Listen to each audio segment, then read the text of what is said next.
Well, I'm not one to say I told you so. Hi, I'm Chuck Vosberg from Next Home Gulf to Bay, along with my wife Pat, your favorite realtors. And a while back, I did a little video titled The Tale of Two Listings, where I compared two listing presentations that we went on in the same week. We took one of the listings and we marketed it and had a strategy and did everything just like we always do. The other listing we decided not to take because the owner they just didn't want to listen to us, basically, so we did not take that listing. So anyway, that one finally closed. So this is an update, and this is kind of a case study in everything not to do when you're marketing your property, and I'm going to prove it to you. So just to kind of review, it was a beautiful property, had a practically new roof. The air conditioning was very recent. The house was in very good condition. It's in a desirable area. Everything was great. It's the kind of listing we always want to get because there really weren't any problems with the house. So the owner, they didn't want to listen to us. They actually said, well, if we just put a sign in the yard and put it on MLS, this house will sell itself. And well, even though it was a hot market a month or two ago when this thing, well, actually it's 3-4 months now that when it went on the market, it doesn't work that way. So here's a breakdown, and I made a little graph for you to kind of illustrate what happened. So here's the story. So it was listed May 25th for $525,000. The house was actually worth $485,000. That was our expert opinion. So it was overpriced right from the beginning. And then a few days later, on June 1st, they reduced the price to $495,000, assumably because they weren't getting any traffic on it. June 14th, they reduced the price down to $475,000. Now we're way beyond the average days on market. At the time that this house was listed, the average days on market before it went under contract was 6 days.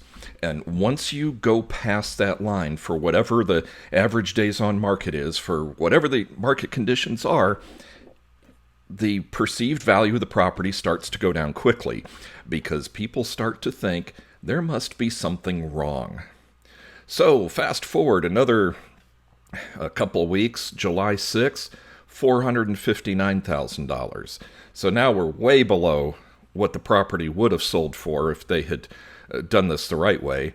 August 3rd, $449,000. And then finally, 4 months later, August 26th, it went pending.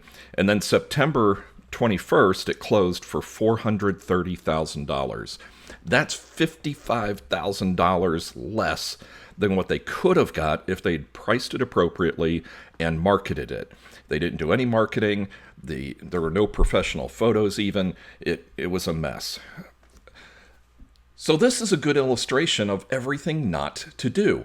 The property was overpriced. It was not marketed at all except for a sign in the yard and putting in the MLS. It didn't have professional photos. The description of the property was not professionally written. It even had some potential fair housing violations in the thing, and it just wasn't done professionally. So what that graph illustrates is that they never got in line with the perceived value. They were always behind the curve. And that's what happens when you start off with an overpriced property, is that the perceived value drops off faster than you can reduce the price.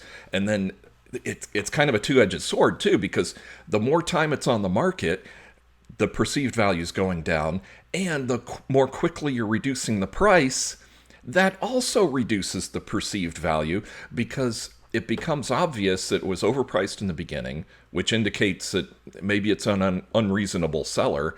And it also gives people the perception that maybe there's something wrong with the house itself. Well, in this case, what was wrong was the way the house was priced and marketed.